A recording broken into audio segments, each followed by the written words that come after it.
Então, seu Pena, quando uma pessoa já está na depressão, ela então, ela talvez não tenha se perdoado, ela passou por todo um processo para chegar naquele ponto. A depressão é um caso à parte.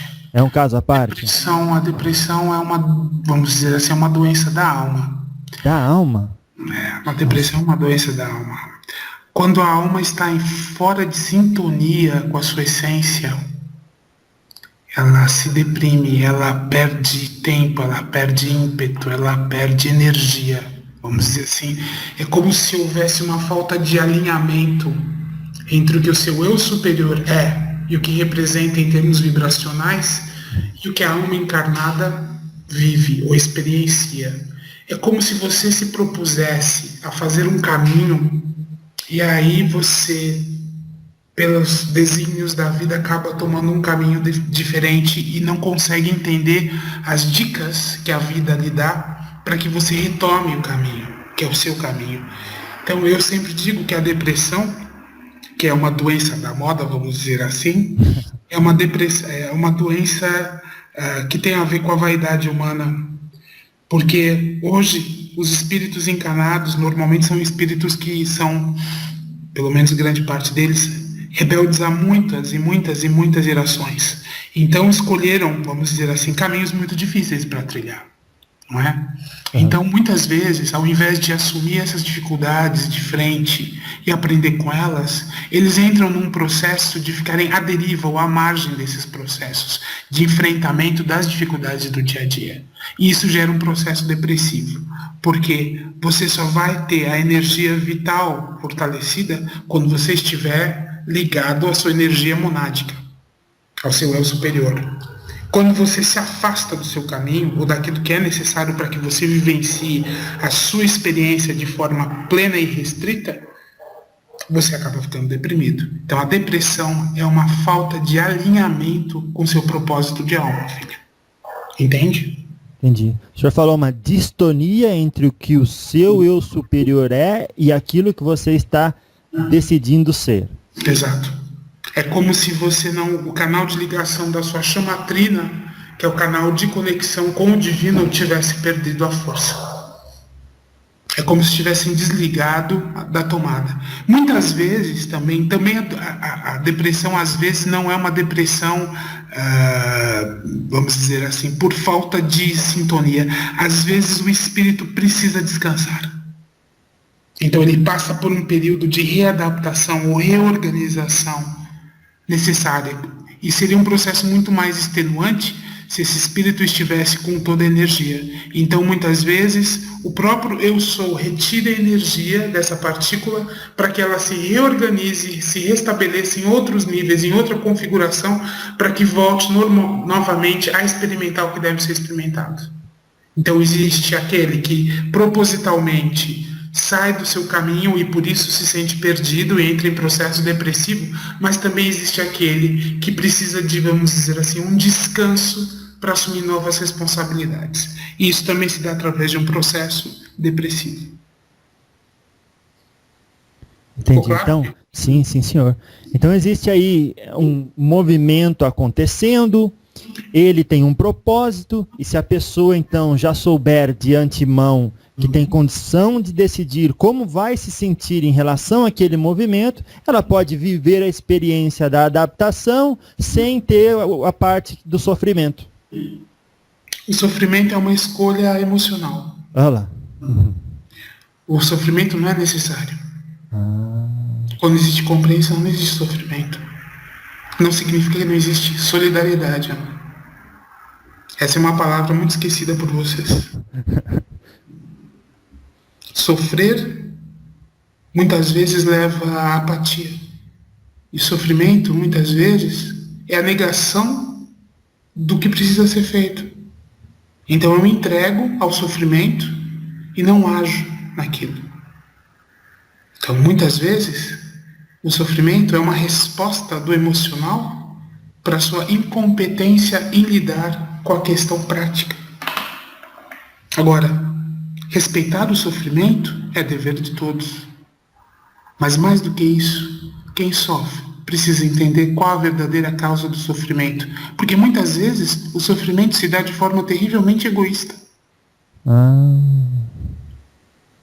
Muitas vezes o sofrimento é um sofrimento falso. Muitas vezes o sofrimento é uma forma de se chamar atenção para si. Não é? Sim. Esse não é um bom sofrimento. Aliás, o sofrimento nunca é bom, né, filho? Bom mesmo é compreender o processo dolorido. É importante compreender a dor da compreensão. Muitas vezes compreender certos processos é dolorido, porque muitas vezes não cabemos na roupa que nos deram. Muitas vezes nossas ideias estão aquém da nossa grandeza espiritual.